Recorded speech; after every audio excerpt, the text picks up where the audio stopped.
Hello everyone, स्वागत है आपका हमारे इस चैनल जिसका नाम है गवर्नमेंट एग्ज़ाम्स फंडा।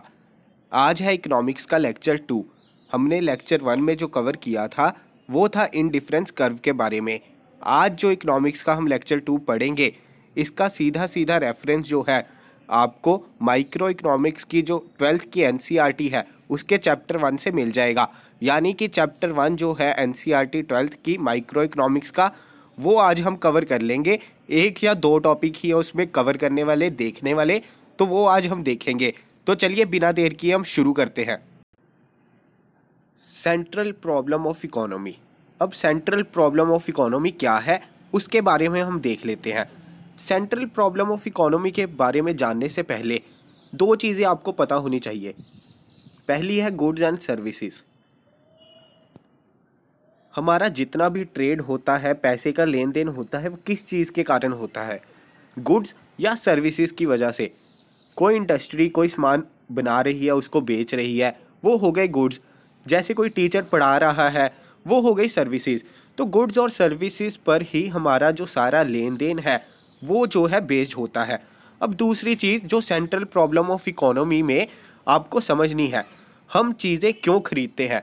ये क्वेश्चन क्यों अराइज हो रहा है उसका मैं आपको बाद में बताऊंगा कि हमने कोई भी चीज़ खरीदनी होती है तो क्यों खरीदते हैं।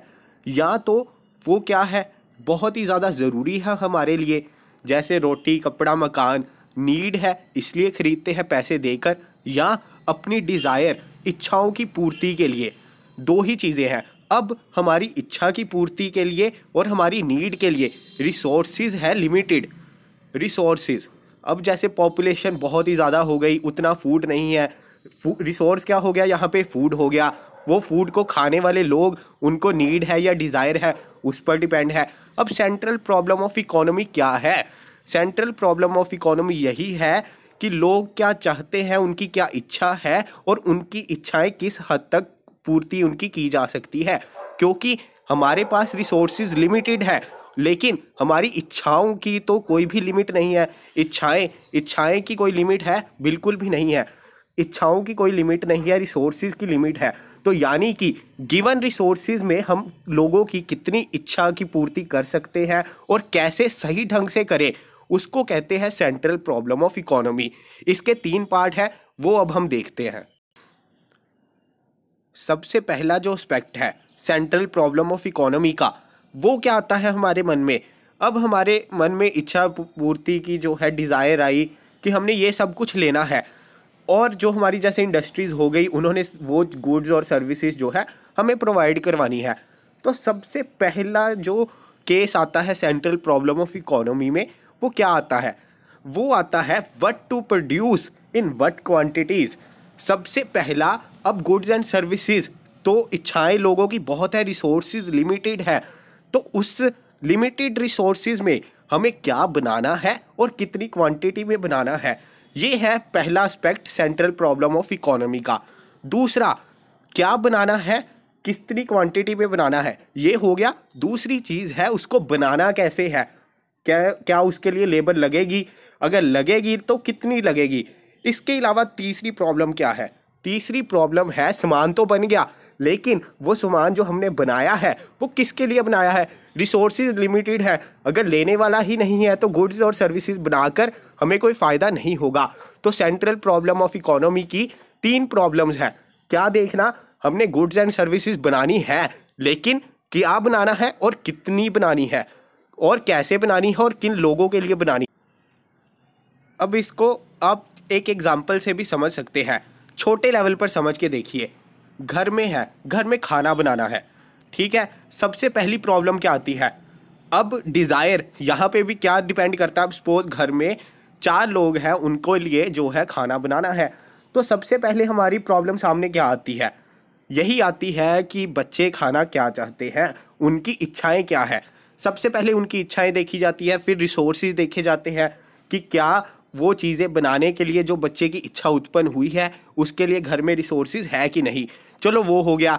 तो यहाँ पे ये खाने वाली प्रॉब्लम घर में कैसे सॉल्व हुई? सबसे पहले ये हमने देखा कि बनाना क्या है, बच्चों से पूछा, उन्होंने कहा कि मैंने आज खीर खानी है, तो ये हो गया। दूसरी प्रॉब्लम क्या थी कि कितनी क्वांटिटी में बनानी है, हमने देख लिया 2 या 3 बच्चे हैं, उस हिसाब से हम खीर बनाएंगे।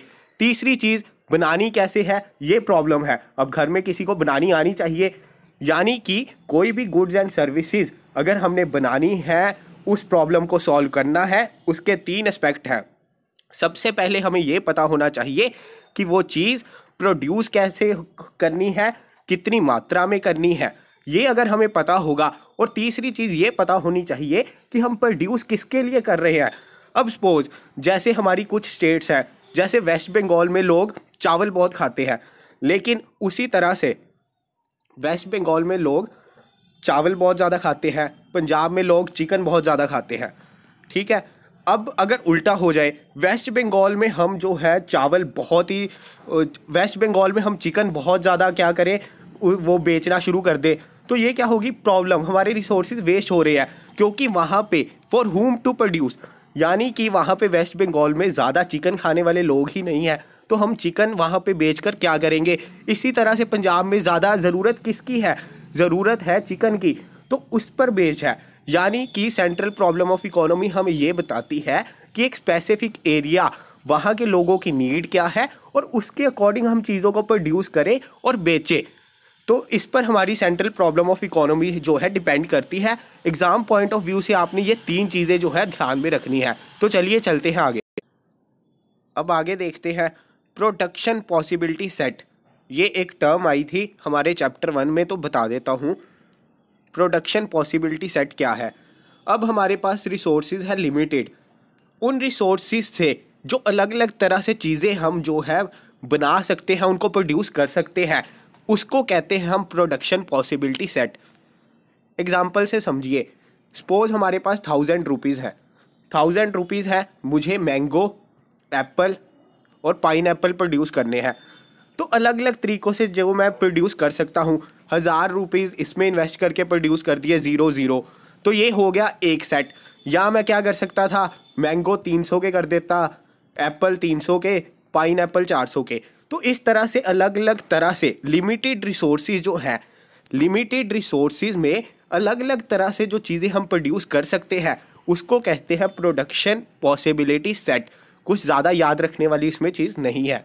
अब आगे हमारे पास इकोनॉमीज़ जो है 3 तरह की है। सबसे पहले जो है सेंट्रल प्लान्ड इकोनॉमी, यानी कि जिसमें जो इकोनॉमी पूरी रन होती है वो किसके द्वारा होती है, गवर्नमेंट के द्वारा, सरकार के द्वारा। इसमें प्राइवेटाइजेशन नहीं है, प्राइवेट कोई भी काम नहीं होता। मार्केट इकोनॉमी क्या है, इसमें सरकार का कोई रोल नहीं है, जितना भी लेन देन होगा, गुड सर्विसेज बनाएंगे वो बनाएंगी मार्केट इकोनॉमी। मार्केट इकोनॉमी में क्या हो गया कि जितने भी हमारे प्राइवेट इंडस्ट्रीज़ हैं या प्राइवेट ऑर्गेनाइजेशंस हैं, वो गुड्स एंड सर्विसेज बनाएंगी और उनका रेट जो है वो करेंगी निर्धारित। अब वो रेट निर्धारित कैसे करती है, मार्केट इकोनॉमी में।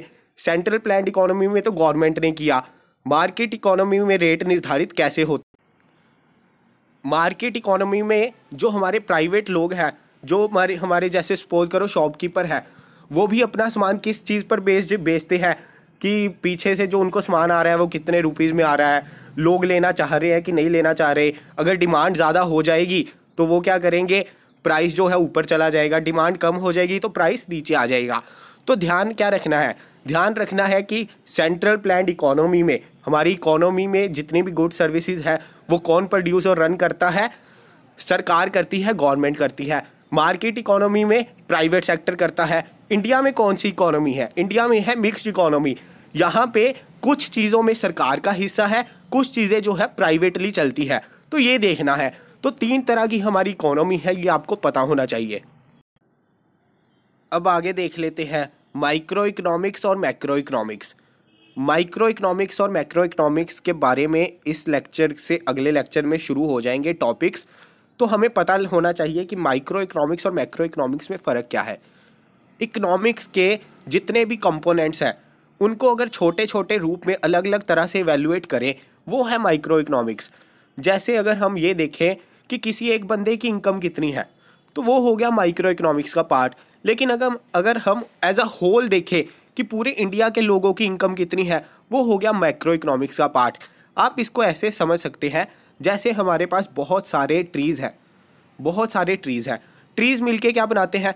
फॉरेस्ट, जंगल। तो अब अगर मैं अकेले एक एक पेड़ की जो है स्टडी करता हूँ, रिसर्च करता हूँ, तो उसको कहेंगे हम माइक्रो इकोनॉमिक्स का पार्ट। अगर मैं सारे पेड़ों को एज अ होल देखता हूँ, वो बन गया जंगल। अगर मैं पूरे जंगल की एज अ होल स्टडी करता हूँ, तो वो क्या हो गया? वो हो गया मैक्रो इकोनॉमिक्स। तो यानी कि इकोनॉमिक्स के जो हमारे छोटे छोटे कंपोनेंट्स हैं, उसकी अगर हम स्टडी करेंगे, वो होगा माइक्रो इकोनॉमिक्स। और अगर उन्हीं कंपोनेंट्स को एज अ होल हम स्टडी करेंगे, वो होगा मैक्रो इकोनॉमिक्स। इससे अगले लेक्चर से हम बाकी टॉपिक्स जो है कंटिन्यूटी में करने शुरू कर देंगे। ये था हमारा लेक्चर 2। अगर आपको ये लेक्चर अच्छा लगा तो लाइक कीजिए, सब्सक्राइब कीजिए और ज़्यादा से ज़्यादा शेयर कीजिए। जल्दी मिलेंगे हम अपने अगले लेक्चर के साथ। Thank you so much.